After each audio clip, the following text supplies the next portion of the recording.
Delimitation വരികയാണെങ്കിൽ നമ്മുടെ കേരളം പോലുള്ള സംസ്ഥാനങ്ങൾക്ക് അത് ദോഷകരമായി വരില്ലേ? അതിനെക്കുറിച്ചൊരു ഡീറ്റെയിലായ സ്റ്റഡി ഞാൻ നടത്തിയിട്ടില്ല. പക്ഷേ ഈ കോൺസ്റ്റിറ്റ്യൂഷനിലുള്ള ആ ഒരു ആർട്ടിക്കിളുണ്ട്, ഏതാണ് 82 ഏത് ആണെന്ന് ഞാൻ ഓർക്കുന്നില്ല വ്യക്തമായിട്ട്. അതിലൊരു ഫോർമുല ഉണ്ടല്ലോ, ഈ സീറ്റിൻ്റെയും ജനസംഖ്യയുടെ അനുപാതം, ആ അനുപാതം എന്ന് പറയുന്നത്, അത് ആ അനുപാതമാണ് ഫോളോ ചെയ്യുന്നതെങ്കിൽ ഈ ഫാമിലി പ്ലാനിങ് നടത്താതെ പോപ്പുലേഷൻ വർദ്ധിപ്പിച്ച സംസ്ഥാനങ്ങൾ അവർക്കത് അനുകൂലമായിട്ട് വരും, കൂടുതൽ സീറ്റ് കിട്ടും. അതാണ് നമ്മളെ ഒരുപക്ഷെ കുറയത്തില്ലായിരിക്കും, അല്ലെങ്കിൽ നമുക്ക് ഒരുപക്ഷെ ഇത് ഈ ഒരു സ്റ്റാറ്റിക്കായിട്ട് നിന്ന് പോകും.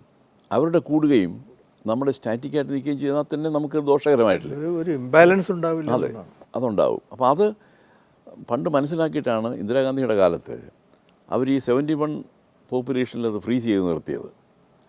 കാരണം ഇത് പിന്നീട് വലിയ പ്രശ്നമായിട്ട് മാറുമെന്ന് അവർക്കറിയാമായിരുന്നു. അത് പിന്നീടുള്ള ജനറേഷൻ തീരുമാനിക്കട്ടെ എന്നുള്ളൊരു രീതിയിൽ അവരത് ചെയ്തിരുന്നു. കാരണം അത് പുട്ടിങ് എ പ്രീമിയം ഓൺ ഇന്നെഫിഷ്യൻസി എന്നൊക്കെയുള്ള ഒരു സംഗതി ഉണ്ടല്ലോ. അപ്പോൾ ആ ഇന്നെഫിഷ്യൻസിക്ക് നമ്മൾ വളം വെച്ച് കൊടുക്കുക, അതാണ്. അല്ലെങ്കിൽ ഈ പോപ്പുലേഷൻ വർദ്ധിപ്പിക്കുക എന്ന് പറയുന്നത് നമ്മുടെ നാഷണൽ പോളിസിക്ക് എതിരാണത്. അപ്പോൾ അങ്ങനെയുള്ള ആളുകളെ പ്രോത്സാഹിപ്പിക്കുക എന്ന് പറഞ്ഞാലേ, കാരണം ഓൾറെഡി ഹിന്ദി ബെൽറ്റ് എന്ന് പറയുന്ന ആ ഒരു റീജിയൻ, ഒരു സെക്ടറിൽ 305 സീറ്റുകളുണ്ട്. 305 സീറ്റുകൾ, 271 സീറ്റ് മതി ഭരിക്കാൻ. ഒന്ന് ആലോചിച്ച് നോക്കി. ആ ഒരു ഹിന്ദി ബെൽറ്റ്, മഹാരാഷ്ട്ര ഉൾപ്പെടെയുള്ള നിർണായക സ്വാധീനവും 305 സീറ്റ്സാണ് അവർക്ക് ഉള്ളത്. അതാണ്. സൗത്തിലെന്ന് പറഞ്ഞാൽ ഏതാണ്ട് 173 അതുകൊണ്ട് അങ്ങനെയാണെന്ന് തോന്നുന്നു, അത്ര വ്യക്തമായിട്ട് എനിക്ക് ഓർമ്മയില്ല. പക്ഷേ ഹിന്ദി ബെൽറ്റ് സീറ്റ് എനിക്കറിയാം, 305 സീറ്റുകളാണുള്ളത്. അപ്പോൾ പൊളിറ്റിക്കൽ പവർ എന്ന് പറഞ്ഞാൽ വടക്കേ ഇന്ത്യയിലാണ്, ഹിന്ദി ബെൽറ്റിലാണ് കിടക്കുന്നത്. അതാണ് ഇന്നത്തെ രാഷ്ട്രീയത്തിൻ്റെ ഒരു മുഖം എന്ന് പറഞ്ഞാൽ നമ്മൾ മനസ്സിലാക്കേണ്ടത് അതാണ്.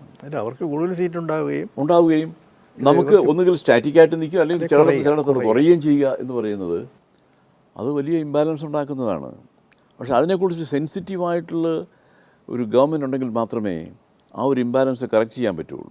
ആ ഫോർമുല മാറ്റി introduce another formula to do justice to the people who have actually done good work in the family planning area. അതാണ് ആവശ്യം. ഇന്ദിരാഗാന്ധി അത് മനസ്സിലാക്കിയിട്ടാണ് അന്നത് ഫ്രീസ് ചെയ്ത് കളഞ്ഞത്.